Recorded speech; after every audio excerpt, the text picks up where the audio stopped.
अक्सर ऐसा माना जाता है कि जो होली का समय होता है वो जो भी लोग ब्लैक मैजिक, तंत्र क्रिया ऐसी चीज़ें करते हैं उनके लिए बहुत इंपॉर्टेंट होता है, क्योंकि इसके जो आसपास के दिन होते हैं, मतलब कि होली के पहले वाला एक हफ्ता और होली के बाद वाला एक हफ्ता, ये इन लोगों के लिए बहुत ही ज़्यादा एक्टिव होता है। इस समय तंत्र क्रियाएँ बहुत ही ज़्यादा की जाती हैं। अक्सर आपने नोटिस भी किया होगा कि इस समय बहुत सारे लोगों की तबीयत ख़राब होती है, बहुत सारे लोगों को मेंटल प्रेशर एकदम से बढ़ जाता है, बहुत सारे लोगों को ऐसी चीज़ें फील होती हैं कि उनके सराउंडिंग कुछ है, या फिर बहुत सारे लोगों को अजीबोगरीब सपने भी आते हैं। ये इसी वजह से होता है क्योंकि आजकल ऑलमोस्ट हर गली चौराहे पे कहीं ना कहीं आपको कुछ ना कुछ ऐसा किया हुआ दिख जाएगा जिससे आपको पता चलेगा कि ये बिल्कुल प्रॉपर वे में ब्लैक मैजिक किया हुआ है। ऐसी बहुत सारी चीज़ें हमारे इंडिया में होती भी रहती हैं होली के आसपास। आज का एक भयानक इंसिडेंट भी कुछ इसी तरह का है, जो कि है दिल्ली का, जो आज मैं आपके सामने लेके आया हूँ, जो आपको ये ज़रूर बताएगा कि अगर इस तरह का आपको कुछ दिखाई दे तो आपको क्यों इन चीज़ों से छेड़छाड़ नहीं करनी चाहिए, क्यों इन चीज़ों के पास से भी नहीं गुजरना चाहिए। तो चलिए शुरू करते हैं।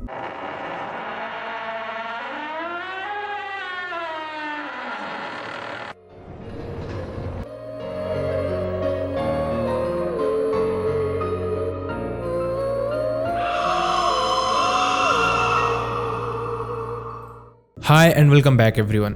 First of all thank you so much हमारी वीडियोस पे इतना प्यार देने के लिए, और मैंने एक्सपेक्ट नहीं किया था कि आप इतनी जल्दी हमें इतना प्यार देना शुरू कर दोगे। So thank you so much for everything.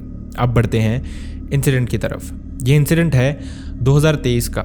हमारे साथ ये इंसिडेंट शेयर किया आफ्ताब ने। आफ्ताब उत्तराखंड के रहने वाले हैं, लेकिन वो इस समय दिल्ली में ग्रेजुएशन कर रहे थे। 2023 के दौरान आफ्ताब अपनी ग्रेजुएशन के लास्ट ईयर में थे। इसी दौरान आफ्ताब को ऐसा लग रहा था कि फाइनेंशियली शायद वो अपनी फैमिली पे ज़्यादा बर्डन बन रहा है, इसलिए वो एक पार्ट टाइम जॉब भी करना चाहता था। तो इसी दौरान आफ्ताब ने अपने लिए एक पार्ट टाइम जॉब ढूंढना शुरू कर दिया। उसको ऐसा लग रहा था कि फाइनल ईयर ख़त्म होते होते वो थोड़ा फाइनेंशियली भी स्टेबल हो जाएगा, जिस वजह से वो अपनी फर्दर स्टडीज़ खुद से देख सकता है, या फिर अगर घर में भी फाइनेंशियली कुछ ज़रूरतें हो तो वो पूरी कर सकता है, क्योंकि उसको लग रहा था कि बेस बनाने का, फाइनेंशियली अर्न करने का यही टाइम था। इस वजह से जो फूड डिलीवरी कंपनीज होती हैं उसके साथ वो एसोसिएट हो जाता है, उनके साथ वो एक पार्ट टाइम जॉब के लिए अप्लाई करता है, जो जॉब उसको बहुत जल्दी मिल भी जाती है। आफ्ताब को बेसिकली फूड डिलीवर करना होता था, वो भी रात को 8 से 12 बजे के टाइम के बीच में। इसके अलावा वो अपने कॉलेज आता था, दिन में आके थोड़ी पढ़ाई करता था, और उसके बाद जैसे मैंने आपको बताया वो अपने काम पे चला जाता था। इनिशियली सब कुछ बहुत अच्छे से स्टार्ट हुआ। आफ्ताब के पास अपनी वहाँ पे बाइक थी, जिस वजह से वो बहुत जल्दी इन चीज़ों का यूज टू भी हो गया था। उसको ये चीज़ एक तरह से फन लग रही थी। आफ्ताब अभी अपनी उस उम्र में था जब नया नया फाइनेंशियली स्टेबल होना बहुत अच्छा लगता है। ऐसा लगता है कि मैं खुद से भी अर्न कर रहा हूँ, और आफ्ताब भी उसी मोड पे था। पहली सैलरी आते ही आफ्ताब बहुत खुश था। उसने थोड़े पैसे वापस अपने घर पे भेजे, थोड़े पैसे अपने पास रख लिए। अब उसकी लाइफ काफ़ी हद तक ट्रैक पे आ चुकी थी, लेकिन पढ़ाई को वो इतना अच्छे से टाइम नहीं दे पा रहा था, लेकिन फिर भी वो चीज़ें मैनेज कर रहा था। समहाउ लाइफ अच्छी ही चल रही थी। धीरे धीरे 2023 का होली वाला टाइम पास आ रहा था। आफ्ताब को पता नहीं था कि जो उसको सब अच्छा लग रहा है, जो उसके साथ सब अच्छी चीज़ें हो रही हैं, वो कब इतने भयानक एक्सपीरियंस में बदल जाएंगी। आफ्ताब को एक दिल्ली की कॉलोनी से ऑर्डर आता है, जो कि वो ऑर्डर देने जा ही रहा होता है। अभी होली को 4 दिन बाकी थे, और इस टाइम पे पहले से ही, किसी भी फेस्टिवल से पहले से ही, इनफैक्ट इंडिया में फेस्टिवल की जो रौनक होती है वो देखने को मिल जाती है। कुछ इसी तरह से दिल्ली की वो कॉलोनी भी सजी हुई थी। लेकिन आफ्ताब जैसे ही इस कॉलोनी की तरफ जा रहा था, बीच में एक चौक था, जहाँ से आफ्ताब ने एक बाइक में टर्न लिया। वो इस कॉलोनी की तरफ गया, लेकिन जैसे ही उसने चौक से टर्न लिया, उसको ऐसा लगा कि उसकी बाइक के नीचे कुछ आया है। तो आफ्ताब ने बाइक रोकी और उसने पीछे मुड़ के देखना शुरू कर दिया। उसने देखा तो वहाँ पे बहुत सारी ऐसी चीज़ें रखी हुई थी जो कि क्लियरली देखने से लग रहा था कि कहीं ना कहीं ब्लैक मैजिक से एसोसिएटेड है। कुछ खाने के टिफ़िन रखे हुए थे, कुछ पूजा का सामान रखा हुआ था, और इसके अलावा एक औरत की फ़ोटो वहाँ पे रखी हुई थी। इस फोटो को आफ्ताब जानता नहीं था, इस औरत को इनफैक्ट आफ्ताब जानता नहीं था, तो उसने इन चीज़ों पे इतना ध्यान नहीं दिया। लेकिन उसने अपनी बाइक साइड में पार्क की और ये सारा का सारा सामान उसने उठा के साइड में कर दिया, ताकि कोई एक्सीडेंट या फिर इस तरह की चीज़ इस रोड पे ना हो सके। अक्सर जब लोग ऐसी चीज़ें देखते हैं तो वो एकदम से ब्रेक्स लगाते हैं या फिर इसके साइड से ही होना प्रेफर करते हैं, लेकिन ऐसे में उस बिजी रोड में किसी भी इंसान के साथ कोई भी हादसा हो सकता था। तो आफ्ताब ने ये इंश्योर करने के लिए कि ऐसा कुछ ना हो, ये सारा का सारा सामान साइड में रख दिया। लेकिन जिसका आफ्ताब पार्सल देने जा रहा था उसके सामने भी आफ्ताब की लोकेशन आ रही थी, कैसे कैसे वो आ रहा है। लेकिन आफ्ताब वहाँ पे लगभग 5 से 7 मिनट रुकता है और उसके बाद वो वहाँ से निकल जाता है और ये ऑर्डर देने उसी कॉलोनी के एक अपार्टमेंट में पहुँचता है, जहाँ पे वो डोरबेल बजाता है तो सामने से एक लड़का निकलता है जो उसको पूछता है कि भैया आप रुके कहाँ थे काफ़ी देर। तो आफ्ताब ने उसको एक्सप्लेन किया कि इस तरह से वो आ रहा था, लेकिन चौक पे कुछ ऐसी चीज़ें पड़ी हुई थी जो कि उसने साइड में लगा दी। लेकिन इतने में ही पीछे से उस लड़के की माँ निकल के आती है और वो उसको कहती है कि बेटा इस समय इन चीज़ों से ध्यान से निकलना चाहिए, क्योंकि आजकल ब्लैक मैजिक ऐसी चीज़ें रोड पे बहुत ज़्यादा हो रही हैं। आफ्ताब को इन चीज़ों पे भरोसा नहीं था, आफ्ताब ने इन चीज़ों के बारे में सोचा भी नहीं था। लेकिन यहाँ पे कुछ बहुत शॉकिंग हो गया था। जिस औरत की फ़ोटो उस रोड पे पड़ी हुई थी जो कि आफ्ताब ने साइड में फेंकी थी, वही औरत ये थी जो कि अंदर से इस लड़के की माँ थी जो उस समय आफ्ताब का ऑर्डर ले रहा था। आफ्ताब ने ये देखा और वो पूरी तरह से चौंक गया था। उसको समझना है कि वो इस चीज़ पे रिएक्ट क्या करे। वो उनको बताए कि जो फ़ोटो थी वहाँ पे, जिस इंसान पे इनफैक्ट शायद ये चीज़ें हुई थी, वो वही औरत थी। लेकिन उसने वहाँ पे चुप्पी साधना ही ठीक समझा। उसने सोचा कि अगर वो बताएगा तो हो सकता है ये फैमिली थोड़ी पैनिक हो जाए, फैमिली थोड़ी टेंस्ड हो जाए। और वैसे भी आफ्ताब ने ये सारा का सारा चीज़ें साइड कर भी दी थी। जिसके बाद आफ्ताब ने ये पार्सल दिया और वो ये दिमाग में चीज़ें लेके ही वापस अपने रूम की तरफ निकल गया। लेकिन आफ्ताब जानता नहीं था शायद जो उसने ह्यूमैनिटी के लिए किया था, जो उसने लोगों की अच्छाई के लिए किया था, वो उसके लिए कितना बुरा हो सकता है। खैर, इसके बाद आफ्ताब अपने अपार्टमेंट में पहुंचता है, अपने रूम में पहुंचता है। आफ्ताब को रूम वापस पहुंचते पहुंचते टाइम काफ़ी हो जाता था, कभी 12:30, कभी 12:45, तो कभी 1 बज जाता था। आफ्ताब रूम पहुंचता था, उसके बाद फ्रेश होता था और उसके बाद सीधा वो सो जाता था। ऐसा ही कुछ आफ्ताब ने इस दिन भी करना चाहा। आफ्ताब वापस अपने अपार्टमेंट पहुंचा, वहाँ पे फ्रेश हुआ। लेकिन यहाँ से आफ्ताब को कुछ अजीब सा चेंज उसमें दिखना शुरू हो गया था। आफ्ताब को ऐसा लग रहा था कि वो बहुत थका हुआ है, उसकी बॉडी एकदम ड्रेन हो चुकी है। तो उसने सोचा शायद वो दिन भर ट्रैवल भी कर रहा था, कॉलेज भी गया था, तो इस वजह से उसके साथ ही हो रहा है।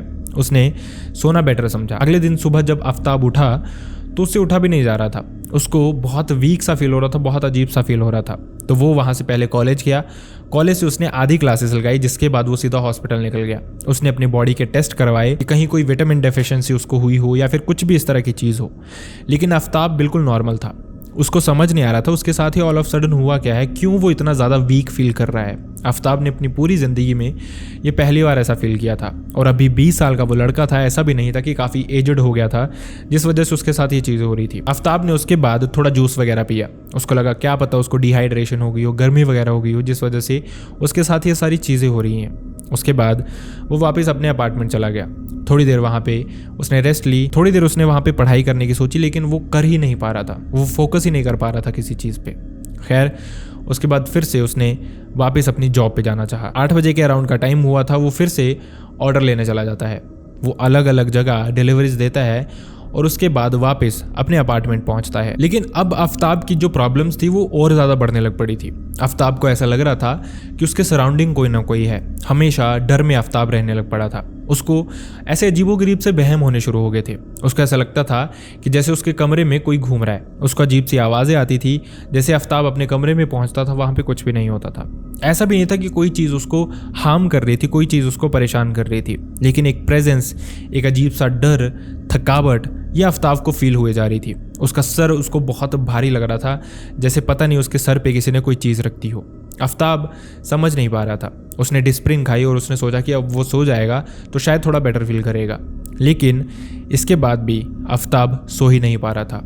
रात को लगभग 1-1:15 बजे के अराउंड आफ्ताब बेड पे पहुंच गया था। लेकिन उसके बाद करवटें बदलते बदलते उसको खुद भी पता नहीं चला कि 3-3:30 बजे का टाइम कब हो गया। जिसके बाद आफ्ताब को लगा कि शायद वो थोड़ी देर फ़ोन चलाएगा, कुछ सोशल मीडिया पे देखेगा तो शायद उसको थोड़ी नींद आ जाए, थोड़ा रिलैक्स फील करे। लेकिन फ़ोन यूज़ करते करते उसको पता भी नहीं चला कि 4:30 कब हो गए। उसके बाद उसने फिर से फ़ोन साइड में रखा, क्योंकि अगले दिन उसको कॉलेज भी जाना था और उसके बाद उसको जॉब पे भी जाना था, जिस वजह से उसने फ़ोन साइड में रख दिया। लेकिन फिर से उसने करवटें बदलना शुरू कर दिया। आप खुद इमेजिन कीजिए ये कैसे पॉसिबल हो सकता है। कोई इंसान दिन में कॉलेज जाता है, दिन भर पढ़ता है, उसके बाद थोड़ी रेस्ट लेके फिर अपने काम पे चला जाता है, 4 घंटे लगातार राइड करता है और उसके बाद भी रात भर नहीं सो पाता। आफ्ताब के साथ कुछ ऐसा ही हो गया था। वो चाह के भी चीज़ें न्यूट्रल नहीं कर पा रहा था। उसको समझ नहीं आ रहा था उसके साथ हुआ क्या है। अगली सुबह होते होते आफ्ताब और भी ज़्यादा वीक हो चुका था। वो समझ नहीं पा रहा था कि आखिरकार इस चीज़ का सोल्यूशन क्या हो सकता है, उसको कॉलेज जाना चाहिए या नहीं जाना चाहिए। लेकिन उस दिन एक बहुत इंपॉर्टेंट लेक्चर था, तो उसने सोचा कि वो लेक्चर लगाएगा और उसके बाद वापस आ जाएगा। ये था होली से 2 दिन पहले का समय, जब आफ्ताब बहुत हिम्मत करता है और सुबह कॉलेज की तरफ जाने शुरू करता है। लेकिन अभी कॉलेज जाते जाते भी आफ्ताब के साथ कुछ अजीब चीज़ हो रही थी। उसको ऐसा लग रहा था कि उसके कंधों पे कोई चीज़ परमानेंट बैठी हुई है, कोई एंटिटी है, कोई ऐसी चीज़ है जो कि वेट डाले हुई है। और आफ्ताब बहुत थका हुआ फील कर रहा था। वो प्रेशर अपने कंधों पे क्लियरली फील कर पा रहा था। समझ नहीं आ रहा था किससे वो शेयर करे, ना कोई उसका बहुत अच्छा वहाँ पे दोस्त था। सिर्फ उसका एक ही दोस्त था, लेकिन वो भी बेस्ट फ्रेंड नहीं कह सकते। उसका नाम था विशाल और वो हरियाणा से था। खैर, विशाल जैसे तैसे हिम्मत करके कॉलेज की तरफ पहुंचता है। वो पहला लेक्चर वहाँ पे अटेंड करने बैठता है विशाल के साथ ही। लेकिन वहाँ पे विशाल ने एक और बहुत अजीब सी चीज़ नोटिस की आफ्ताब में। उसने देखा कि आफ्ताब अकेले में ही कुछ बड़बड़ाए जा रहा था। वो कुछ ना कुछ बोले जा रहा था और कॉन्टिन्यूसली उसके लिप्स जो थे वो मूव किए जा रहे थे। सामने देख रहा था विशाल कि लेक्चर भी लगा हुआ है, उसका टीचर पढ़ा भी रहा है, इंपॉर्टेंट लेक्चर है और शायद वही लगाने आफ्ताब कॉलेज भी आया है। लेकिन उसके अलावा उसका ध्यान ही नहीं था वहाँ पे। ऐसा लग रहा था वो कुछ बड़बड़ाए जा रहा है, कुछ सोचे जा रहा है और उसकी नज़रें कॉन्टिन्यूसली यहाँ से वहाँ घूमे जा रही थी। अब विशाल ने आफ्ताब को बहुत ज़ोर से झाड़ा कि आखिरकार तू कर क्या रहा है, तू ऐसी अजीब सी हरकतें क्यों कर रहा है। पहली बार आफ्ताब को उसने कुछ ऐसा करते हुए देखा था। लेकिन तभी आफ्ताब को भी होश आया और उसको पता तक नहीं था कि वो इतनी देर से कुछ ना कुछ बड़बड़ाए जा रहा था। ये सब उसको विशाल ने बताया कि तेरे लिप्स तब से मूव ही किए जा रहे हैं, आखिरकार तू चाहता क्या है, तेरे साथ हुआ क्या है। लेकिन आफ्ताब इसमें भी क्लूलेस था। उसने सब कुछ विशाल को बताया इस लेक्चर के बाद कि इस तरह से वो रात भर सो नहीं पाया, उसको अजीब सी चीज़ें फील हो रही हैं और वो समझ नहीं पा रहा कि आखिरकार ये है क्या। तो उसको विशाल ने सजेस्ट किया कि तू ऐसा कर, रात को मेरे साथ मेरे अपार्टमेंट में चल पड़ना। वहाँ पे जब वो अपनी जॉब से वापस पहुँचेगा तो वो थोड़ी पार्टी वगैरह करेंगे और उसके बाद हो सकता है वो थोड़ा बेटर फील करे, ये चीज़ें भुला दे। आफ्ताब को भी ये चीज़ें काफ़ी हद तक जस्टिफाइड लगी। तो आफ्ताब ने उसको बताया कि वो सीधा अपनी जॉब से विशाल के रूम पे ही जाएगा। वैसा ही सब कुछ होता है, शाम होती है, आफ्ताब अपने काम पे चला जाता है। सारा काम करके वापस लगभग 12:15 12:30 के अराउंड वो विशाल के कमरे में पहुंचता है, जहां पे सारे जो अरेंजमेंट्स थे वो विशाल ने कर रखे थे। उन्होंने ड्रिंक वगैरह की, डिनर किया और उसके बाद दोनों सोने चले गए। अब लग रहा था आफ्ताब को कि शायद वो बेटर फील करेगा, शायद वो ये चीज़ें भुला दे जो उसके दिमाग में चल रही हैं, जो उसको स्ट्रेस दे रही हैं बहुत ज़्यादा, और अगर उसकी नींद पूरी हो जाए तो शायद वो बेटर भी फील करे। यही सोच के दोनों बेडरूम में पहुंचे। थोड़ी ही देर में विशाल तो सो चुका था, लेकिन आफ्ताब के साथ वही सारी चीज़ें हो रही थी। आफ्ताब जागा हुआ तो उसको नींद बिल्कुल भी नहीं आ रही थी। वो बहुत अजीब सा फील कर रहा था। उसको वहाँ पे भी ऐसा लग रहा था उसके सराउंडिंग कोई है, शायद उसको कोई देख रहा है, उसको कोई घूर रहा है, उसको कोई हार्म करना चाहता है। लेकिन कौन, ये आफ्ताब नहीं जानता था। आफ्ताब ने बहुत कोशिश की सोने की, लेकिन उसकी आंख लगी नहीं रही थी। रात को लगभग 3:30 4 बजे के अराउंड आफ्ताब को ऐसा लगता है कि शायद उसको नींद आनी शुरू हुई है। लेकिन जैसे ही वो अपनी आंखें बंद करता है, उसको ऐसा लगता है उसको नींद आ ही रही है कि अचानक से आफ्ताब को किसी चीज़ ने बेड से उठा के नीचे ज़मीन पे पटक दिया। आफ्ताब बहुत ज़ोर से नीचे गिरा था। आफ्ताब ने ड्रिंक की थी, लेकिन वो बहुत होश में था, वो सब फील कर पा रहा था, सब समझ पा रहा था। वो वैसे ही वहाँ से उठता है, देखता है तो विशाल अभी भी सो रहा था। वो फिर से बेड पे लेट जाता है, लेकिन वो पूरी तरह से कांप रहा था। उसको समझ नहीं आ रहा था कि यह एक्सपीरियंस उसके साथ आखिरकार हो क्यों रहा है, क्यों वो ऐसी चीज़ें एक्सपीरियंस कर रहा है, क्यों वो ऐसी चीज़ें फील कर रहा है। इनफैक्ट उसने कुछ ऐसा किया भी नहीं है। उसके दिमाग में कहीं ना कहीं अब वही चौराहे वाली, ब्लैक मैजिक वाली जो भी रास्ते पे चीज़ें पड़ी हुई थी वो आनी शुरू हो गई थी। उसने बहुत मुश्किल से सुबह होने का वेट किया। सुबह होते ही उसने विशाल को ये सब कुछ बताया कि रात को उसके साथ फिर से ये सब कुछ हुआ और वो रात भर सो भी नहीं पाया। जिसके बाद विशाल ने उसको रिलैक्स करवाया कि कोई बात नहीं, कुछ देखेंगे इसका सोल्यूशन। फिलहाल तो वो कॉलेज के बाद आज वापस जा रहा है अपने घर, क्योंकि अगले दिन होली है और वैसे भी कॉलेज में भी छुट्टी थी। आफ्ताब का प्लान कोई नहीं था घर जाने का और वो दोनों उसके बाद कॉलेज चले जाते हैं बातें करते करते। लेकिन विशाल भी इस शाम को वापस जाने वाला था। कॉलेज में चीज़ें थोड़ी नॉर्मल रहती हैं, लेकिन इसके बाद विशाल अपने घर की तरफ निकल जाता है कॉलेज के बाद और आफ्ताब अपने अपार्टमेंट चला जाता है। थोड़ी देर उसको सब बेटर फील हो रहा था, लेकिन उसके बाद फिर से वो अपने काम पे निकल जाता है। काम से लगभग 12:30 के अराउंड वो वापस पहुंचता है। आते ही वो सबसे पहले वॉशरूम चला जाता है थोड़ा रिलैक्स होने। लेकिन ये जो रात थी, ये शायद आफ्ताब की ज़िंदगी की सबसे भयानक रात होने वाली थी। आफ्ताब जैसे वॉशरूम में था तो उसको ऐसा लग रहा था उसका दरवाज़ा कोई बहुत ज़ोर से नॉक कर रहा है, जैसे कॉन्टिन्यूसली कोई दरवाजे पे अपना हाथ मारे जा रहा है। और जब आफ्ताब बहुत डर चुका था तो उसको ऐसे लगा जैसे बाहर से उसके डैड उसको आवाज़ें लगा रहे हैं दरवाज़ा खोलने के लिए।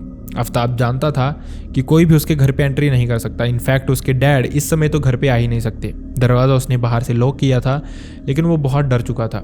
करता भी तो क्या करता, उसने बहुत मुश्किल से दरवाज़ा खोला और जैसे उसने बाहर देखा सब नॉर्मल था। दरवाज़ा उसका जो मेन डोर था वो अंदर से लॉक्ड था और आफ्ताब बहुत ही ज़्यादा डर में। उसने सोचा वो जैसे तैसे ये रात निकालेगा, क्योंकि बहुत लेट हो चुका था और वो चाह के भी किसी को कॉल नहीं कर सकता था। विशाल जो कि उसके सराउंडिंग रहता था वो भी घर पे नहीं था। आफ्ताब बहुत मुश्किल से बहुत हिम्मत करता है और अपने बेड तक पहुंचता है, लेकिन अभी तक आफ्ताब इतना डर चुका था, इतना वीक हो चुका था कि उसको ऐसा लग रहा था कि उससे बेड से ही नहीं उठा जाएगा। अब इसके बाद वो जाके बेड पे लेट जाता है, ये सोच के, इस होप में कि फाइनली उसको शायद आज नींद पड़ेगी। लेकिन फिर से वैसा ही, वो चाह के भी नहीं सो पा रहा था। उसकी बॉडी बहुत थकी हुई लग रही थी, उसकी आंखें नींद से भरी हुई थी, लेकिन वो चाह के भी सो नहीं पा रहा था। इतने में ही उसको बहुत अजीब अजीब से वहम होने लगते हैं, या फिर ये कहें कि शायद कुछ चीज़ें थी जो उसके अपार्टमेंट में उसके साथ होने लग पड़ती हैं। उसको ऐसा लगता है कि उसके अपार्टमेंट में ही उसके सराउंडिंग इनफैक्ट कोई भाग रहा है, लेकिन वो चाह के भी कुछ देख नहीं पा रहा था। थोड़ी देर में आफ्ताब का जो बेडरूम था उसके पास ही एक और रूम था जो कि उसका स्टडी रूम था। वहाँ पे उसने एक टेबल, एक चेयर रखी हुई थी और उसको ऐसा लगता है जैसे जो चेयर उसने रखी हुई थी टेबल के पास, उसको उठा उठा के कोई ज़मीन पे पटक रहा है। और ये जो टक टक टक टक टक टक इस तरह की आवाज़ थी, ये उसको कॉन्टीन्यूसली आए जा रही थी। आफ्ताब फिर से बहुत ज़्यादा डर चुका था। वो समझ नहीं पा रहा था कि वो उठ के जाए या ना जाए, वो पड़ा रहे यहीं पे या क्या करे आखिरकार, वो किससे बताए ये चीज़ें। आफ्ताब ने जैसे जैसे हिम्मत बना के रखी और वो अपने बेडरूम के अंदर वैसे ही पड़ा रहा। लेकिन थोड़ी देर के बाद भी जब आफ्ताब ने इस चीज़ पे कोई रिएक्ट नहीं किया तो ऐसा लगा जो भी एंटिटी, जो भी चीज़ ये चीज़ें कर रही थी वो गुस्सा होगी, और ये जो चेयर थी वो उठा के ये जो भी चीज़ थी उसने बहुत ज़ोर से नीचे पटकी, जिसके बाद ये सब कुछ एकदम से बंद हो गया। आफ्ताब ने बहुत मुश्किल से हिम्मत की, लाइट्स ऑन की अपने कमरे की और जाके दूसरे कमरे की तरफ देखने लगा। ये जो उसके कमरे की लाइट थी यही दूसरे कमरे में भी रिफ्लेक्ट हो रही थी, तो उसको सामने दिख रहा था कि चेयर सच में फ्लोर पे पड़ी हुई थी। वो लाइट सफिशिएंट थी कि वो चेयर को देख पाए, इतनी ज़्यादा नहीं थी, और इसी में वो आगे चला गया कि फटाफट से चेयर को सेट करके वापस आ जाएगा। लेकिन जैसे ही वो चेयर के पास पहुंचा, आफ्ताब को उसके कान में एक बहुत मोटी सी भयानक सी आवाज़ सुनाई दी कि चल मैं तुझे लेने आया हूँ। ये सुन के आफ्ताब की हालत ख़राब, और ये जो आवाज़ थी ये इतनी ज़्यादा इरिटेटिंग थी कि कोई भी इंसान सुन के उसको डर जाए। ऊपर से वो समय रात के लगभग 2:30-3 बजे का हुआ था। ये आफ्ताब के लिए बहुत भयानक एक्सपीरियंस था, बहुत भयंकर एक्सपीरियंस था, जिसमें उसकी हेल्प करने वाला उसके सराउंडिंग कोई था ही नहीं। उसका घर भी उत्तराखंड में था, चाहता भी तो किसको बुलाता। अब यहाँ से आफ्ताब भाग के घर के बाहर जाना चाहता था कि कहीं वो मार्केट एरिया में रहे, कहीं वो लाइट्स में रहे जहाँ पे उसके सराउंडिंग लोग हों, शायद वो थोड़ा बेटर फील करे। लेकिन आफ्ताब इतना वीक हो चुका था कि वो ऐसा लग रहा था वो अपने दरवाजे के लॉक तक ही नहीं पहुँच पा रहा है। और इतने में ही ये जो आवाज़ थी चल मैं तुझे लेने आया हूँ, ये बढ़ती जा रही थी। ऐसा लग रहा था कि मल्टीपल लोग इकट्ठे होके उसको ये आवाज़ें लगा रहे हैं, ये बातें बोल रहे हैं उसके कानों में ही। आफ्ताब ने एकदम कान बंद कर लिया, आंखें बंद कर ली और बस बहुत मुश्किल से कोशिश कर रहा था समाओ अपने दरवाजे तक पहुंचे। एक टाइम तो ऐसा वक्त आ गया था जब वो रेंगता रेंगता अपने दरवाजे की तरफ जा रहा था, जैसे उसकी लातों में जान ही नहीं बची है, या फिर आफ्ताब चलना तो चाहता है लेकिन उसको कोई चीज़ रोके हुए है। उसके कंधे भारी हो चुके थे, उसका सर भारी हो चुका था और उसका ऐसा लग रहा था कि शायद आफ्ताब की अब जान ही जाने वाली है। बहुत मुश्किल से वो खुद को ड्रैग करके दरवाजे तक पहुंचा। उसने दरवाज़ा खोला और वो भागता हुआ वहाँ से निकल के बाहर चला गया। सामने एक पार्क था जहाँ पे लाइटें भी थी काफ़ी, वहाँ पे जाके वो बैठ गया। थोड़ी देर में वहाँ पे लोग आने शुरू हो गए और आफ्ताब बहुत पॉजिटिव फील कर रहा था। जो थकावट थी उसकी वो भी उसको लग रहा था उतर गई है। उसको नींद भी आनी शुरू हो गई थी, लेकिन आफ्ताब अब सोना नहीं चाहता था, वो अपने घर पे ये बातें बताना चाहता था। सुबह होते ही आफ्ताब ने अपने घर पे फ़ोन किया। उसने सब कुछ बताया कि ऐसी ऐसी चीज़ें उसके साथ हो रही हैं, वो बहुत ही ज़्यादा वीक हो चुका है और वो जानता नहीं कि वो करे तो करे क्या। इनफैक्ट वो घर आना चाहता है लेकिन वो नहीं जानता कि वो कैसे आएगा। ये सुनते ही आफ्ताब के मोम और डैड उसको लेने वहाँ पहुँचते हैं। आफ्ताब को वो अपने साथ लेते हैं और अपने घर ले जाते हैं। लेकिन यहाँ पे भी आफ्ताब को देख के ही क्लियरली लग रहा था वो बहुत वीक हो चुका था, बहुत डरा हुआ था और एकदम से परेशान था, जैसे वो स्ट्रेस्ड हो गया था। शायद आफ्ताब अपनी जान खुद भी ले सकता था। इसके बाद फैमिली एक मौलवी को जानती थी, वहाँ पे वो आफ्ताब को लेके गए। उन्होंने बताया कि आफ्ताब के ऊपर से वो सारी चीज़ें निकाल देंगे, लेकिन पहले उन्होंने आफ्ताब से इस चीज़ के बारे में पूछा। आफ्ताब ने उनको सब कुछ एक्सप्लेन किया कि इस तरह से चीज़ें हुई थी और शायद उसी के बाद से, इनफैक्ट जो वो चौंक वाला मैटर हुआ था उसी के बाद से आफ्ताब के साथ ये चीज़ें होनी शुरू हो गई थी। ये जो मौलवी थे उन्होंने भी थोड़ी देर बाद आफ्ताब को बताया कि ये जो चीज़ें थी असल में उस औरत पे मारण क्रिया की गई थी। उस औरत को कोई जान से मारना चाहता था, लेकिन क्योंकि तुमने इन चीज़ों से छेड़ दिया तो जो वो प्रोसेस थी वो तुम पे आ गई थी, जिस वजह से वो मारण क्रिया उस औरत के बजाय तुम पे हो गई थी। और अगर तुम थोड़े टाइम इस चीज़ पे ध्यान नहीं देते तो हो सकता था आफ्ताब अपनी जान से भी हाथ धो देता। जिसके बाद उन्होंने आफ्ताब का इलाज किया, उसको एक ताबीज़ दिया, उसका शुद्धिकरण किया। उसके बाद से आफ्ताब के साथ ये चीज़ें होनी बंद तो होगी, लेकिन आफ्ताब ने इस ड्यूरिंग एक बहुत इंपॉर्टेंट लेसन सीख लिया था कि इस तरह की अगर कोई भी चीज़ उसको रास्ते में, चौराहे में या फिर कहीं भी दिखाई दे या फिर कोई इंसान इसके बारे में बात करे तो उसको मजाक में नहीं लेना है। इंस्टेड उसको इन सब चीज़ों से इतनी दूरी बना के रखनी है ये किसी भी तरह से उसको हार्म ना कर पाए। सो आई रियली होप आपको इस इंसिडेंट से कुछ सीखने को मिला हो एंड आई रियली होप आपको ये वीडियो पसंद भी आया हो। अगर वीडियो पसंद आया तो वीडियो को लाइक करना ना भूलें, चैनल को सब्सक्राइब करना ना भूलें। एंड अनफॉर्चुनेटली मैं चाहता नहीं आप में से किसी के साथ भी ऐसा कोई भी इंसिडेंट हुआ हो, लेकिन अगर आपके साथ, आपके रिलेटिव, आपके नोन या फिर आपके किसी फ्रेंड के साथ ऐसा कोई भी इंसिडेंट हुआ है जो आप चाहते कि मैं यहाँ पे नरेट करूँ, लोगों तक पहुँचाऊँ, जिससे लोगों को कुछ सीखने का मौका मिले, तो आप मेरी मेल आईडी या फिर इंस्टाग्राम पे मुझसे शेयर कर सकते हैं। दोनों का लिंक आपको मेरे डिस्क्रिप्शन बॉक्स में मिल जाएगा। So see you next time in the next video. Bye bye.